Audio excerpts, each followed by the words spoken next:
grading system, participation, quizzes, homework, projects. We're assessing outcomes.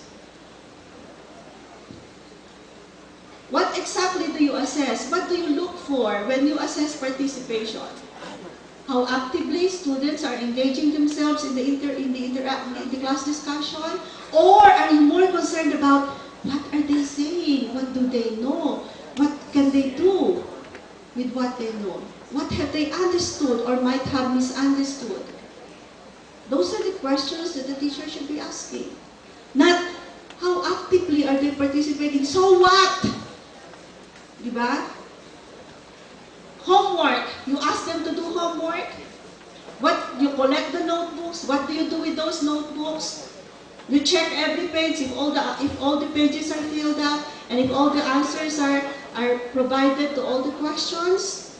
But you read through the answers and you make sense of what they know, what they can do, what they understand. Right? Those are the things that you look for.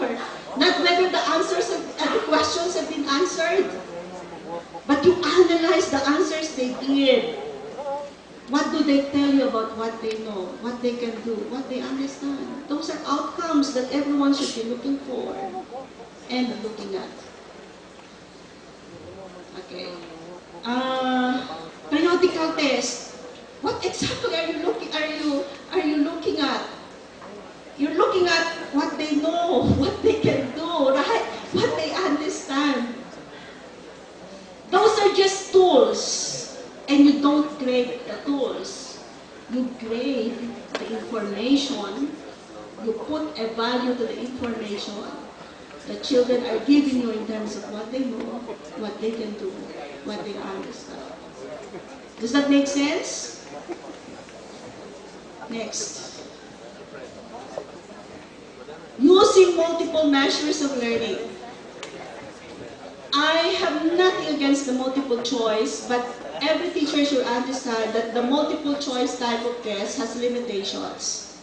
It cannot, for example, assess creativity, because creativity should be demonstrated in terms of how well the child or the student can put together or integrate.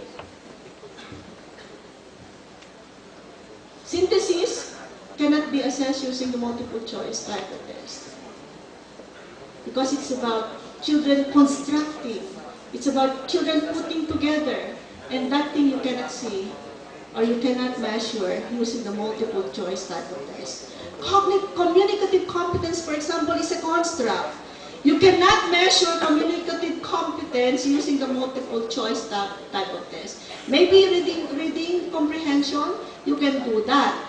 You can use the multiple choice, but you cannot assess whether they can listen critically, whether they can read confidently, whether they can speak fluently, proficiently, using the multiple choice type. No, you cannot do that. So you need to use multiple measures. Next.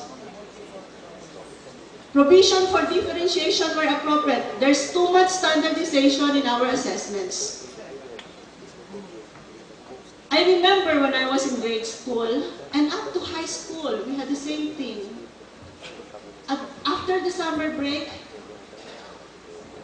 our teachers in language, both English and Filipino, would ask us to write about how we spent our summer vacation. After coming back from the Christmas break, we would bring us again. Every occasion was a time for writing up what one did on that occasion. And we thought it would end there. No, even the celebration of All Saints' Day was something that we were asked to write about. And so as children, we would already know, because from every year, from grade school all the way to high school, we would be asked to write about the same stuff. From Batanes to Molo, I can imagine all kids writing the same thing. How could teachers do that? There was no DepEd order requiring everyone to do that. It's amazing. And I don't recall any conference where teachers were asked to instruct their kids to give those topics as things they should write about. Why can't children be made to write about or be asked to write about anything they want to write about? So long as the standard is clear, you're supposed to write about anything you want. So long as you demonstrate the correct use of tenses and the correct the subject-verb agreement. Yun lang. Okay? It doesn't matter. So there's just too much standardization. Now, listen to this. I'm a devoted follower of ina, kapatid, anak.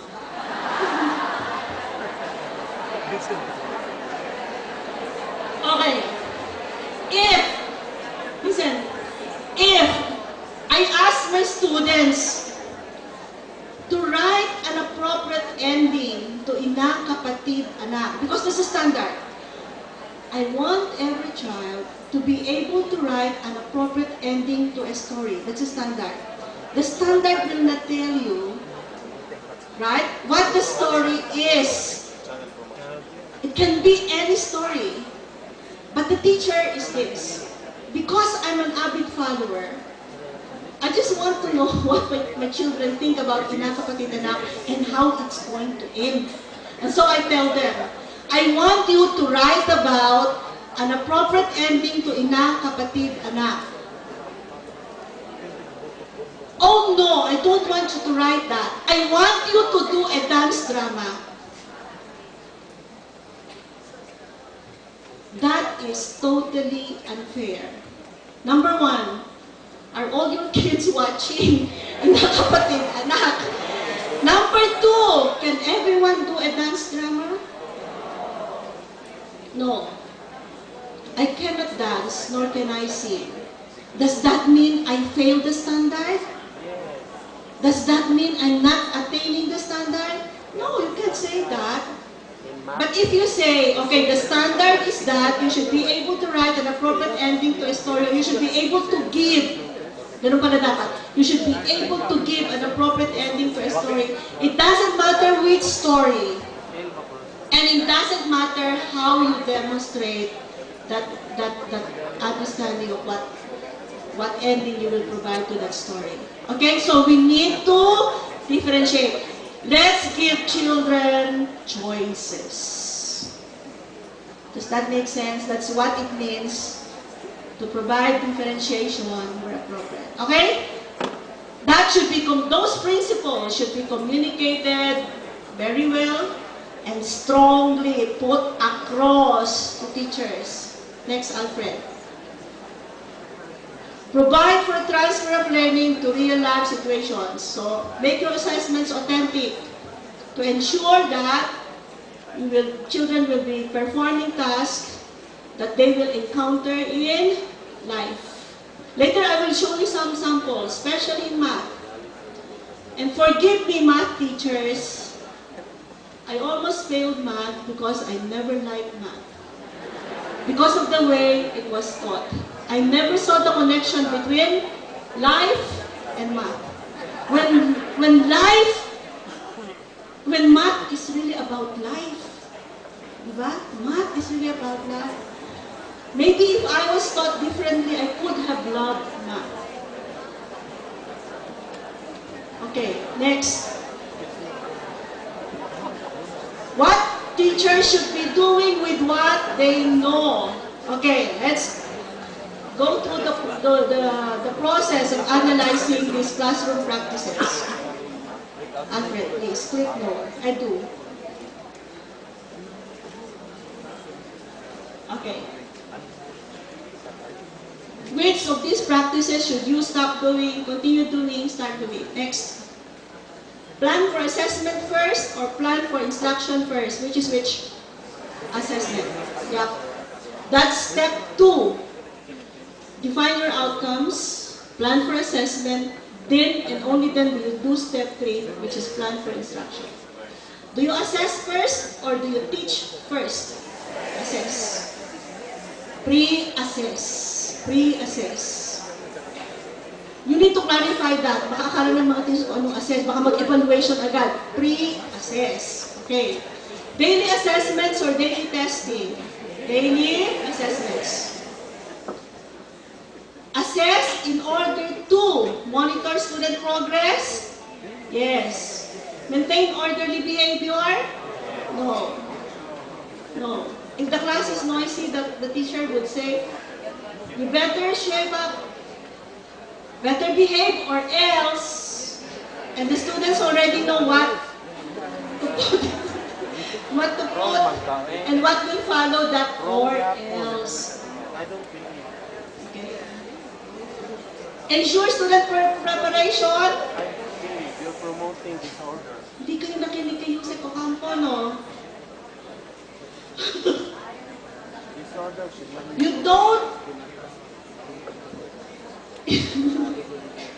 You don't package your assessment as a tool for ensuring that students are ready the next day. When you tell them, I want you to read pages 10 to 30 and be ready for a test. Diba?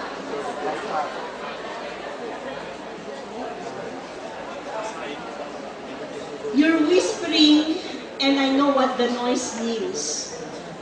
That's a practice, meaning it's a practice. So we need to put a stop to that. Let me tell you a very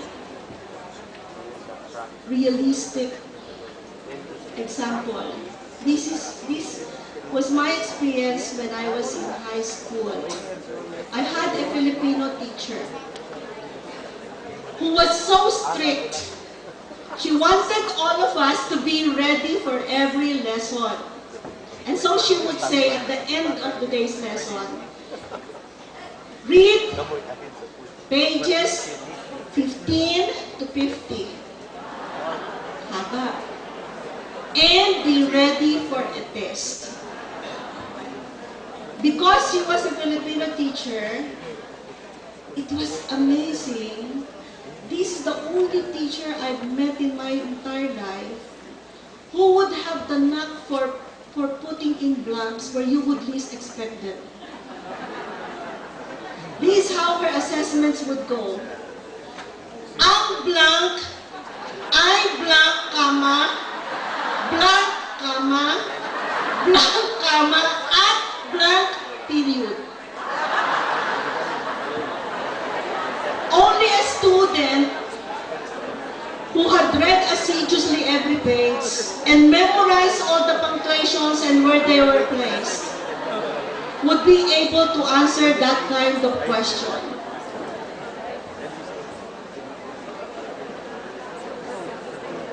You're laughing, but there are teachers who are like that. Okay?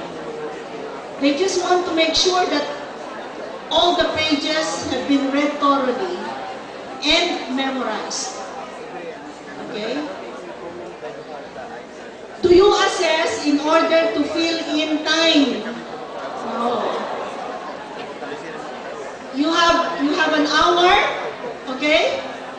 You have an hour to fill, and the class is quite fast. In half an hour's time, the lesson is done. You worry about the half hour to fill. And so you say, get one whole sheet of paper. So it's going to be long. Or you're hardly prepared for the lesson. You know, you see the supervisor and there's a team coming, team supervision. And everyone would seem to be going to your class. And because you're not ready, you say, conveniently, get 2 sheets. Okay, okay. So it's going to be a very long one to fill in the hour-long class. Okay, we don't do that. Next. Assessment tools or factors for grading. Participation. It's a tool. Okay, you don't factor it in when you grade. Quizzes, a tool. No, it shouldn't be in the grading. Periodical test, a tool. You shouldn't grade. You grade the outcomes that you get from those periodical tests.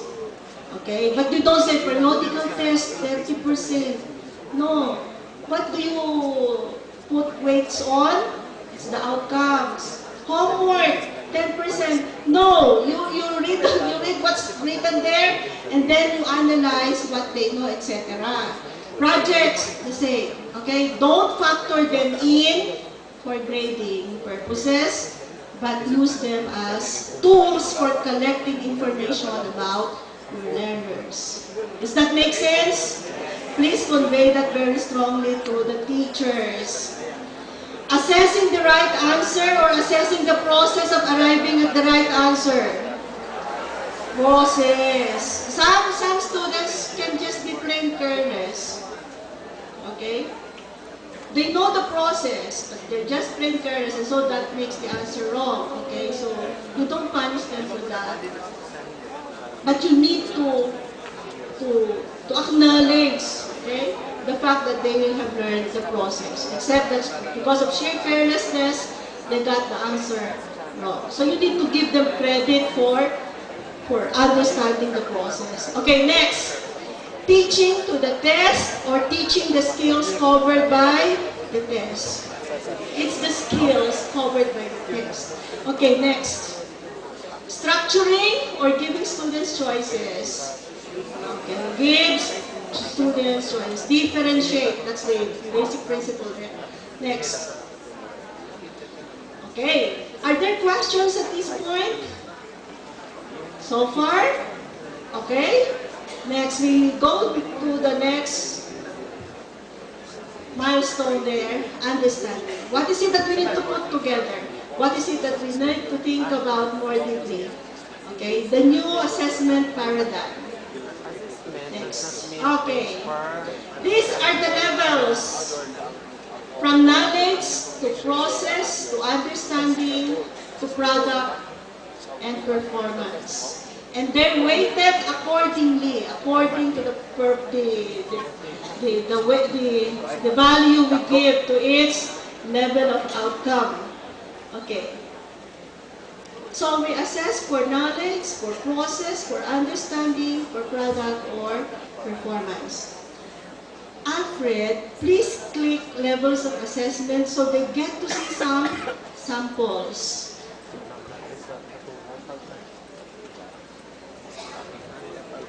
Okay. First one. Okay. I want my children to be able at the end to use search engines. Okay. I want them to write about anything they want to write. Maybe an issue in the community that I want them to take cognizance of. And so to be able to do that, I want them to be able to identify the information they need. Okay? Before you can write about anything, you need some information.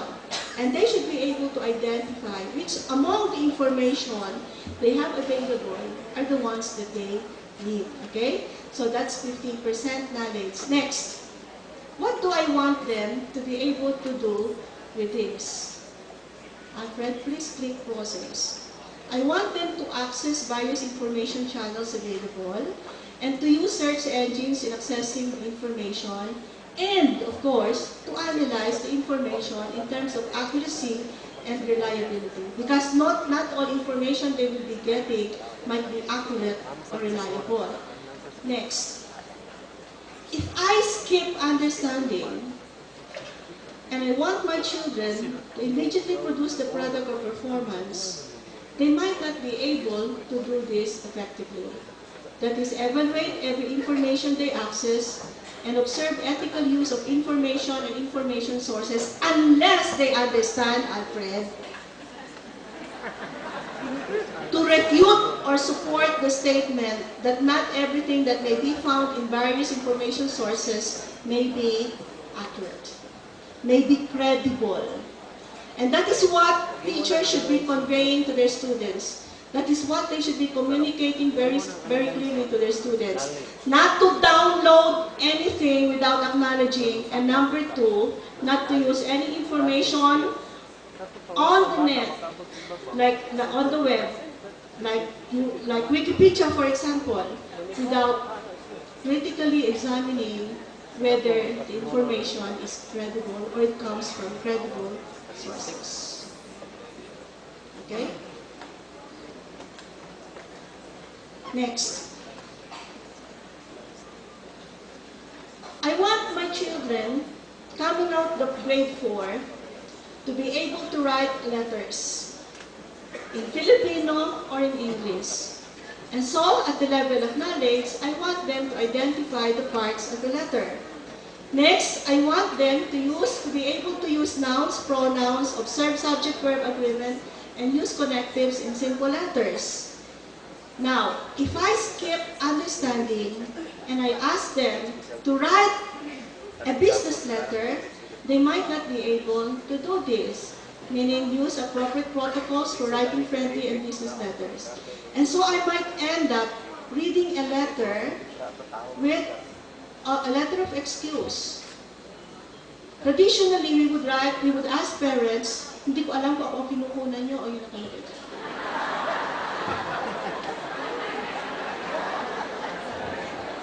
Hindi ko tuloy alam kung ngingiti ba ako. Okay. Nako-conscious tuloy ako sa inyo. I want every child coming out of grade 4 to be able to write his or her own letter of excuse. Traditionally, we would ask parents to write that. But I'm a strict principal. I want my own children to write their own letters of excuse. Now, if my teachers won't teach my children how to understand that there are different protocols for writing letters, I might end up reading a letter of excuse that reads like this. Hello, Miss Andrada. How are you? I was absent in class yesterday. Did you miss me?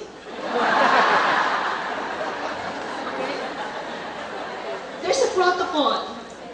A letter of excuse addressed to the principal should sound businesslike. It can't be a friendly letter. Okay, children as early as grade 4 should understand that. But did we make them understand that? I don't think I learned that in school. There are many things that we do that we learn mechanically without understanding. And anything that we don't understand and we just memorize, we forget because we don't use it. A very concrete example. In high school, in biology, what did we learn? Maybe we didn't learn it, maybe we just memorized it.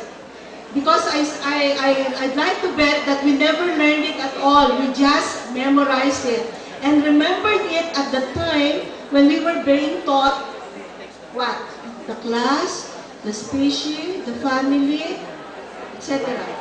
How many of us would still remember those things? Not anymore unless you're a biology major. Why? Why didn't we understand the use of those things? Because we were never taught that way. We were just taught to memorize. And so we forgot. Anything that the child memorizes and not use is forgotten. Anything that you don't use in life, you forget. And please communicate this to your teachers. The question that every teacher should be asking himself or herself whenever she teaches a particular content is this: so what? If you have no answer to the question, don't teach it. Okay, next please.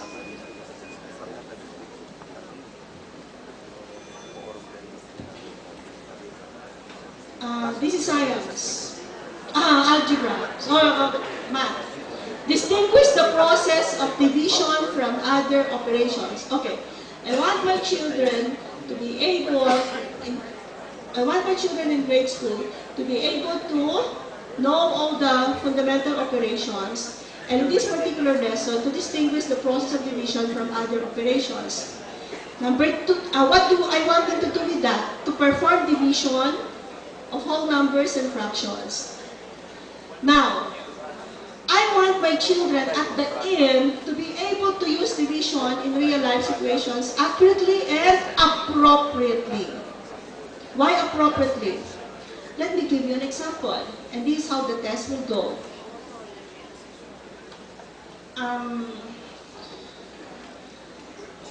I want to bring home some strawberries from Baguio. If only 100 pieces of strawberries could fit in a small box, how many boxes of this size would I need if I have 450 strawberries? If the children say 4.5 boxes, does that tell me that they can perform division? Yes. Is the answer accurate? Yes. But is the answer correct? No. No. Right?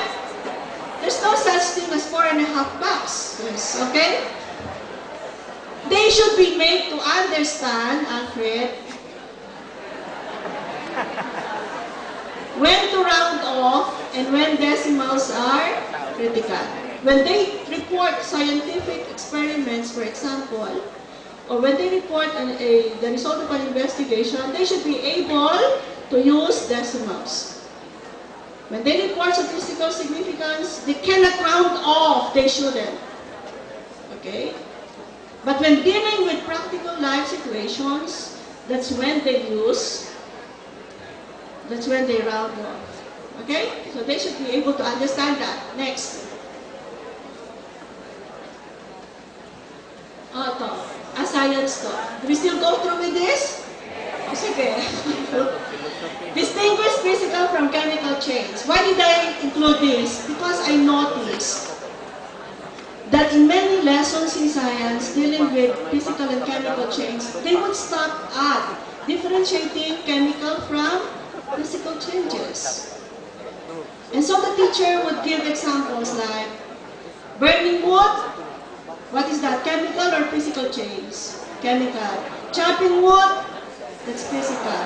Burning leaves, chemical.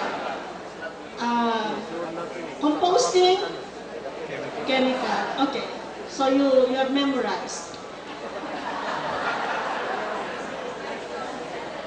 What we should convey to teachers is that they need to stretch their lessons, go beyond facts, and teach for understanding.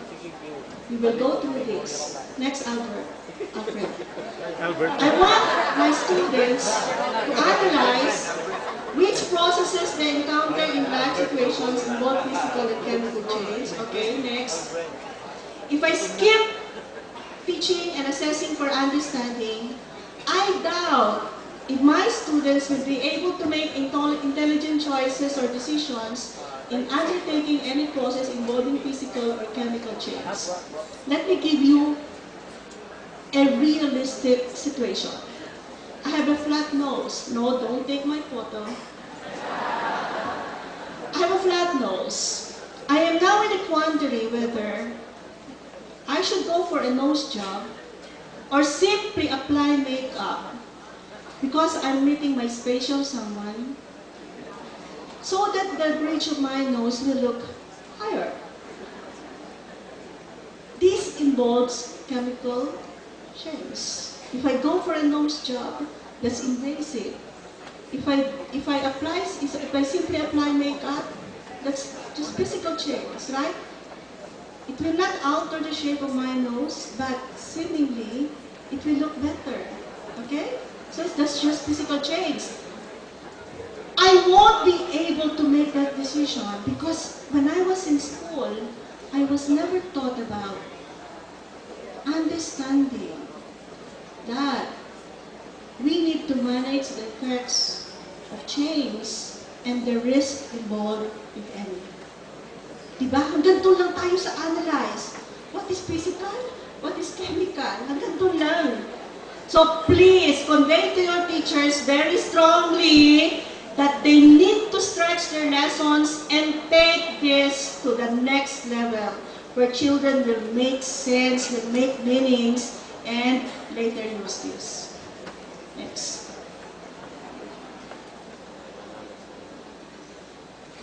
Okay, Alfred next. Now, how do we describe our children's performance in terms of levels of proficiency? The numerical values, if you will go through that at order 73, they've been provided there, and this is what they mean. So, 74 and below beginning. But what is critical here is to understand what beginning means. What level of proficiency are we talking about? By proficiency, this is what we mean. That a child is proficient if he, she can use his or her learning in life situations by himself or by herself. If the teacher is helping the child all the way to be able to use his or her learning in life, okay, that child is just, what? Developing. When the child is not able, okay, to use his or her learning in life, that child is beginning. That child is not a failure. You will note that this is a system without failures, but we're not espousing mass promotion. The message here is simple. Children learn at different rates. No two children are alike. Some children may need more time than others in order to learn. That's what it means. But no child who is at the beginning level should be labeled as a failure, because that is unfair. It simply means that the child needs more time and maybe more help in order to learn. Okay? So we're not espousing mass promotion. That's totally wrong. We're simply saying we describe our children's performance more appropriately, okay, by using the levels of proficiency. When children are developing, they need all the help that they can get, okay, in order to be able to use their learning in life. When children are approaching proficiency, Alfred, please next, they need some help from time to time or part of the time to be able to use their learning in life. When children are proficient, they can do things by themselves. And when children are advanced, it means that they can exceed your expectations. Like when children, for example, in music are required to or expected to be able to play any musical instrument at the end of 2 months, they're proficient if they can do that by themselves. But they're advanced if they can create their own music and play it.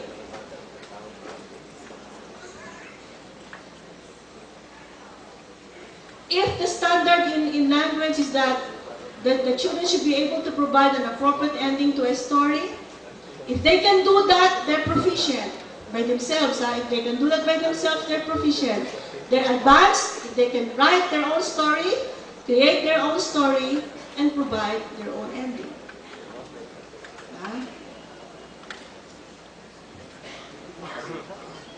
Am I making sense? Okay, next please. Transfer. Sumobra ako. Dapat I should stop at there. Okay. Alfred, please. This is going to be done very quickly. Now, when you have planned your assessment, and I will show you how an assessment plan looks, you do a three-step process. You be clear about your outcomes. When you're clear about your outcomes, the next step would be to prepare your assessment plan. Now, let's look at the assessment plan.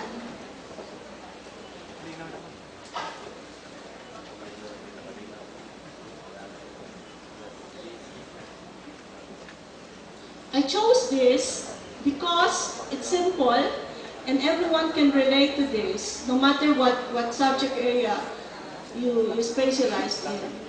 So what this shows is that you outline those levels of assessment by levels of outcome, and then, or by level of outcome, from knowledge all the way to products and performances. And then next, define or identify what you will assess, and you will get to that by unpacking the standard. Okay? Or you refer to the guide and look at the competencies. Next, the decision that you need to make is, how will you assess? What tools will you use? And then the next question, how will you store the results, the information that you get from the assessment? That Order 73 clearly outlines the process, even the step-by-step procedure of arriving at the grade when you do summative assessments. Okay, next please. Yeah. Click outside, and then next slide. Okay. Before we begin, that's a phrase that you would hear most teachers would say, to signal the start of the lesson. But before we begin, under the new curriculum takes on a new meaning. And this is what it means. This is the time when the teacher should be able to communicate expectations at the start of the lesson. Remember the goal setting that Sabrina earlier recounted? And the goal setting that the students would be doing? When the teacher would ask, what is your goal? 100%, all correct answers, diba yung ganon? Okay. So, at the start of the lesson, the teacher should be able to communicate expectations. Begin with the end in mind. In this lesson, the product or performance that you should be able to produce is this. And then show the model or sample. I want you to do a very strong advocacy for environmental issues in your community. It doesn't matter what form that advocacy will take. You can produce posters. You can write letters to the governor. You can do focus group discussions among the community members to communicate your advocacy. What am I going to assess? Is it the poster? Is it the letter? Is it the focus group discussion? No, they're just evidence. The product or performance is the advocacy. Am I making sense? Okay. You need to be able to communicate that to the teachers very clearly. Kasi doon nagkakaroon ng confusion. Akala nila product or performance, yung mga posters, mga slogans, etc. Those are not the things that we want our children to do in life. Okay? The product or performance is how we want children to use their learning in life. Okay, this is a good model, so you show that model to the class. I want you to do better than this model. It's a challenge. So, next, help students define their learning goals. Okay. Next, Alfred, please. And define their learning targets in terms of what they should know, what they should be able to do, what they need to understand so that they can do that advocacy. So they need to know what the issue is, what it is about. They need to know the pros and cons. But they should be able to do with this, they should be able to analyze the issue intelligently.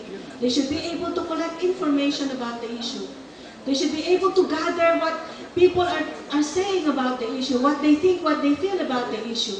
Now, what do they need to understand? They need to think deeply about why this issue has arisen. What's the cause? What brought this about? So that on their own, they can do that advocacy. Does that make sense? Okay, that's the flow. So goal setting should be done first to prepare the children for the expected product or performance. So everything that they learn inside the classroom or outside the classroom even should be geared towards accomplishing the product or performance that will tell everyone that they have really learned and they have attained the standard. Okay, next. Then they will encircle the target proficiency level. In Sabrina's class, she said, okay, where are we now? These are the scores. Everyone? Wow, high score. This is what we want the kids to be doing. They will encircle the target proficiency level. Level L1, L2, L3, L4, they know that. L1 is not nice, etc. So, beginning, do you target beginning? I doubt no child in his or her right mind would aim for beginning or developing or approaching proficiency. At the least, everyone would want to be proficient. By doing that, you already raise expectations. And everyone will strive to reach the target. Okay, Alfred, next. Yeah. And this is a tool that children may use. It's a tracking tool. Where am I? On day 1, on day 2, on day 3, on day 4, on day 5. That's how far the lesson will go. Am I beginning on day 1? Yes, maybe. But day 2, I should strive harder. This is how strategically I will improve my own learning. Okay? Is this too much work? The training should prepare teachers for developing, for producing those tools. And they can swap, they can share tools. So the training should be at the same time a period for preparing for June. So your workshop should be strategically planned and designed so that the outputs will be used by the teachers themselves when they teach. Ganon yung gagawin yung planning nyo. Ganon yung planning. Okay? And there are many tools. This is just a prototype. I don't want to see, if I visit a school from Batanes to Holo, I don't want to see everyone doing the same, iba-iba, of course. Teachers need to be creative. And I'm sure they can come up with many creative and innovative tools. Okay? Ano ba susunod dyan, Alfred? Okay. Here, what I've done is a walkthrough of the entire instructional design. And then how assessment is embedded as a quality assurance tool. But I'm not going to go through this because you still have a session on instructional planning. What I've shown you is the big picture, then how do we embed this, and then how do we challenge teachers to revisit and think deeply about their current classroom practices. Dump, throw away, leave behind those practices that no longer work and don't make sense anymore. And embrace the new paradigm, the new philosophy, because we need to put the learner at the center of everything that we do.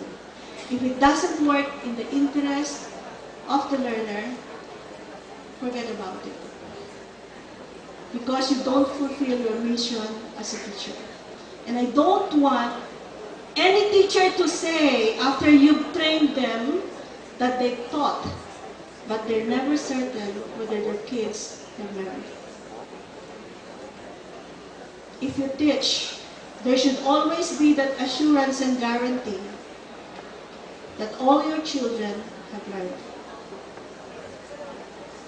Did I make sense? Thank you so much.